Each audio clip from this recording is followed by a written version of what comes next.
Քանի դեռ Թուրքիան չի ընդունել 1915 թվականի ցեղասպանության փաստը, հայերը, որտեղ էլ ապրիլից լինեն, շարունակելու են պայքարել արդարության հաստատման համար։ Ապրիլի 24-ին հայոց ցեղասպանության սուրբ նահատակների հիշատակության օրը աշխարհասփյուր հայերը, որոնք ցեղասպանության զոհերի սերունդներն են, պատմական հիշողության գրողները, ծաղիկներ են խոնարհում եւ աղոթում, որ նման ոճրագործություն երբեք չկրկնվի։ Երբ ես այցելում եմ ցեղասպանության թանգարան, ամեն անգամ հոգիս ցնցվում է, արցունքներս հոսում են եւ չեմ հասկանում, ինչպես կարող էին մարդիկ ընդունակ լինել նման զարհուրելի արարքի։ Մոսկվայի Սուրբ Պայծառակերպություն եկեղեցին մարդաշատ էր։ Թեմակալ առաջնորդ Տեր Եզրաս arczepiskopos Ներսիսյանի հանդիսապետությամբ բարեխոսական կարգ կատարվեց։ Աղոթական ներկայությամբ ռուս ուղղափառ եկեղեցու, ասորի, հռոմեակաթոլիկ եւ կրոնական այլ կազմակերպությունների ներկայացուցիչների։ Արարողությանը ներկային նաև Ռուսաստանի Դաշնության նախագահի աշխատակազմի պաշտոնյաներ, պետական այրեր, Ռուսաստանի Դաշնությունում հավատարմագրված օտարերկրյա դիվանագետներ, հայ մտավորականներ ու ազգային բարերարներ։ Արարողության ավարտին Եզրաս Սրբազանն ընթերցեց Գարեգին II ամենայն հայոց կաթողիկոսի ուղերձը Եղեռնի 111-ամյակի առիթով։ Ապրիլի 24-ն ուխտի օր է, միահյուսված աշխարհասփյուր մեր ժողովրդի պահանջատիրությանը, որն ուղղված է ցեղասպանության արհավիրքի ուրացման բացառմանը, ասվում էր ուղերձում։ Հայոց ցեղասպանությունը պաշտոնապես ճանաչել ու դատապարտել են աշխարհի շատ երկրներ, այդ թվում Ռուսաստանը 1995 թվականին։ Հայ ժողովրդի ցեղասպանությունը դատապարտելու մասին Պետդումայում ընդունված հռչակագրով Ռուսաստանը մեկ անգամ եւս վերահաստատեց իր հավատարմությունը մարդու իրավունքների պաշտպանությանը։ Այս մասին էր նաև Ռուսաստանի Դաշնության նախագահ Վլադիմիր Պուտինի ուղերձը, որն ընթերցվեց Սուրբ Պայծառակերպություն եկեղեցում։ Մեր երկրի դիրքորոշումը այս հարցում միշտ անփոփոխ է եղել, ասվում էր նախագահի ուղերձում։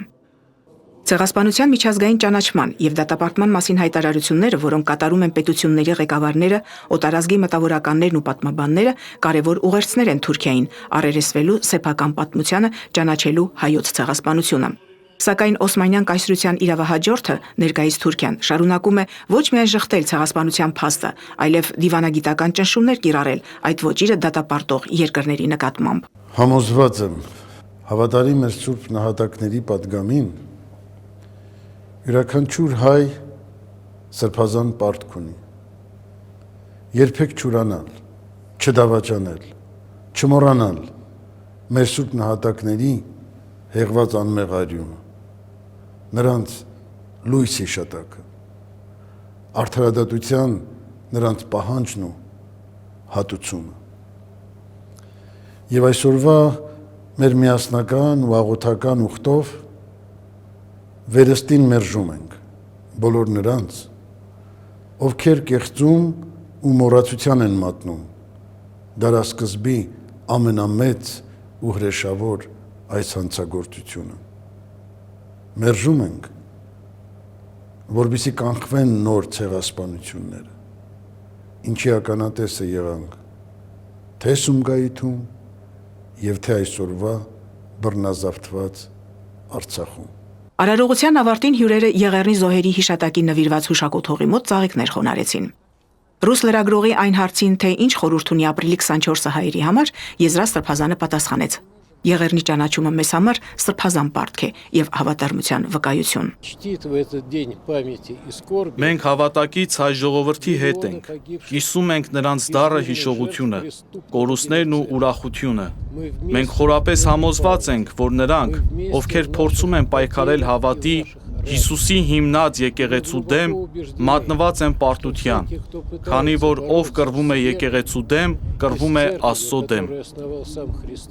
Ապրիլի 24-ին Ռուսաստանի այն քաղաքներում, որտեղ գործում են հայկական եկեղեցիներ, նույնպես կատարվեց բարեխոսական կարգ, մարդիկ ծաղիկներ խոնարհեցին, բազմապիսի միջոցառումներ ու հիշատակի երեկոներ անցկացվեցին։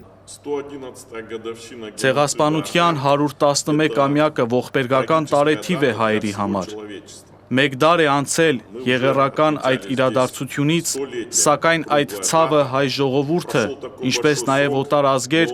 ովքեր կրում են հոգևոր բարոյական արժեքներ, չեն կարող մոռանալ եւ նեցուկ չկանգնել հայ ժողովրդին։ Մոսկվայի Տապան թանգարանում հայ ուսանողները կազմակերպել էին սերունդների հիշողությունը խորագրով գիտաժողով, որտեղ տարբեր բուհերի ներկայացուցիչներ Եղեռնի մասին շուրջ 40 զեկույց ներկայացրին։ Ալվարդ Նազարյան, Արթուր Սարգսյան, Եկեղեցական կյանք, Մոսկվա։